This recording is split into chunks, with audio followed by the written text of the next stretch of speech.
Labour Cabinet Secretary Florence Bore is on the spot for not appearing before the National Assembly on Wednesday afternoon for question time session.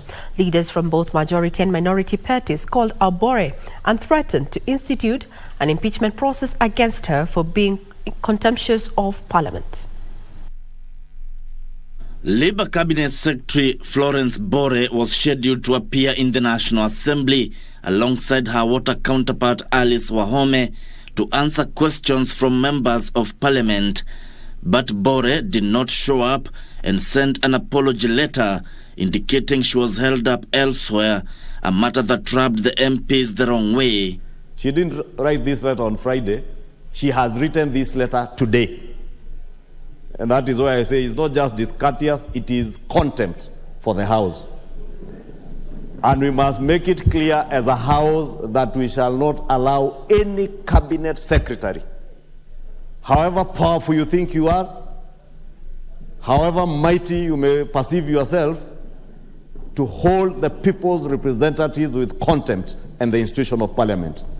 So this message must go out very clearly and loudly so, that regardless of who you are, and especially if you happen to sit in the cabinet, you must understand that apart from being answerable to the appointing authority, you are squarely answerable to this House.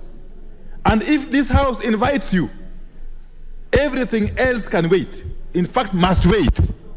Leaders of both majority and minority sides demanded that members of the executive must prioritize their appointments with the legislative arm of the government. And we must make it clear to this Cabinet Secretary, as Honourable Speaker, and as Majority Leader, I will never stand here to defend a Cabinet Secretary or indeed any member of government who is contemptuous of the House and contemptuous of the people of Kenya. If this House wants to protect its integrity, its credibility, and safeguard its independence and authority, it must use one such case as an example. Honorable Chungwa, I'll be more than happy to second you if you are to move a motion here of impeachment against this Cabinet Secretary. And there are many.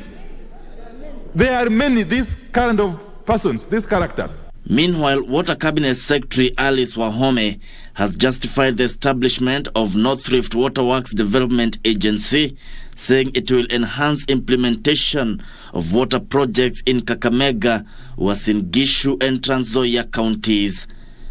The need for the North Rift Waterworks Development Agency was because the Lake Victoria North was covering a very big area, and ownership issues and implementation challenges, including maybe neglect because of the huge region that it was covering, made it necessary or justified the need for the new Waterworks Development Agency. Geshoku Washira, Prime Edition.